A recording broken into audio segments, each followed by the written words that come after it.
शहर समेत कस्बाई इलाकों में अनियमित विद्युत आपूर्ति एवं जिले के विभिन्न 3 जगहों पर बनकर तैयार हुए विद्युत सब ग्रिडों को चालू कराने की मांग को लेकर बोकारो के भाजपा विधायक बिरंची नारायण आज उपायुक्त कार्यालय के समक्ष धरना पर बैठ गए। धरना स्थल पर 4 एसडीएम वो विद्युत विभाग के अधीक्षण अभियंता पहुंचकर विद्युत आपूर्ति की समस्याओं से अवगत भी कराया।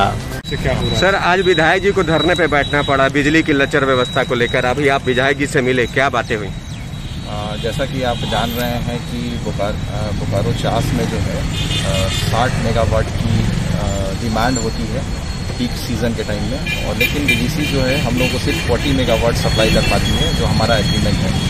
तो सबसे पहले जो है 20 मेगावाट का एक गैप रहता है।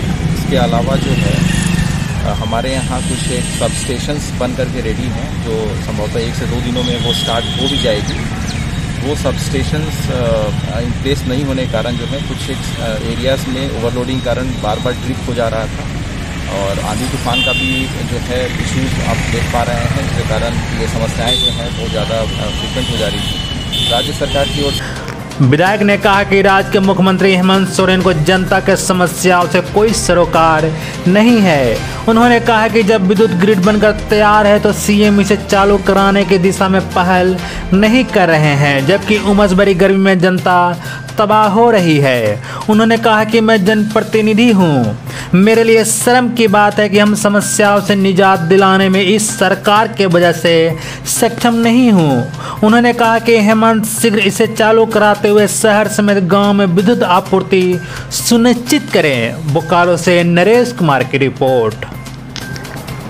विधायक जी, आज बिजली के लिए आपको बाहर निकलना पड़ा और धरना देना पड़ रहा है। देखिए, मैंने पिछले 1.5 साल में कोई भी ऐसा सत्र विधानसभा का नहीं था, पंचम विधानसभा का, जब मैंने विधानसभा में चाहे बजट सत्र हो, मानसून हो अथवा शीतकालीन सत्र हो, मैंने पुदनीडीह, चौड़ा, नारायणपुर और पिंडरा जोरा पावर सब स्टेशन को शुरू कराने की बात सरकार से नहीं की है।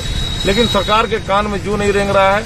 अभी जो स्थिति है, ग्रामीण क्षेत्र में मुश्किल से 2 घंटे और शहरी क्षेत्र में मुश्किल से 3 घंटे 4 घंटे बिजली रह रही है। त्राहिमाम की स्थिति है।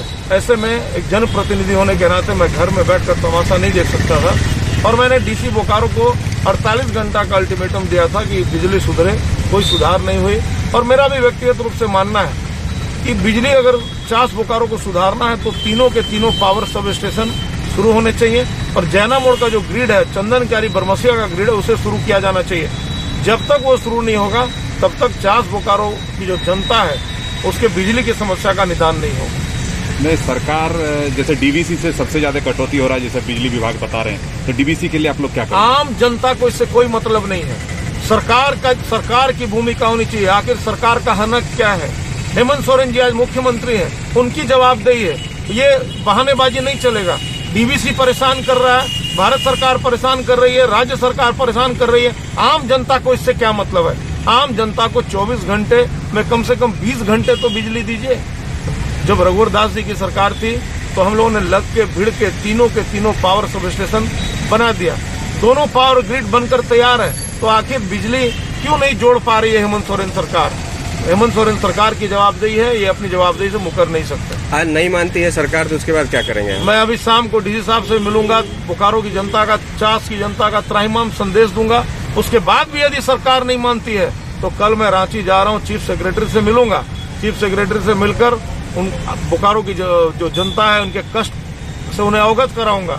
उसके बाद भी यदि नहीं मानेंगे तो मुझे आंदोलन करने से कोई रोक नहीं सकता। आगामी विधानसभा सत्र में मैं अनशन पर बैठूंगा विधानसभा के अंदर, ताकि जब तक इस समस्या का निदान नहीं हो मैं अनशन अपना जारी रखूंगा। आपको विश्वास दिलाता हूँ। ये राइडर के साथ पीछे वाले को भी हेलमेट पहनना जरूरी है भाई, दोनों लाइफ इंपॉर्टेंट है। चलो लेट्स गो।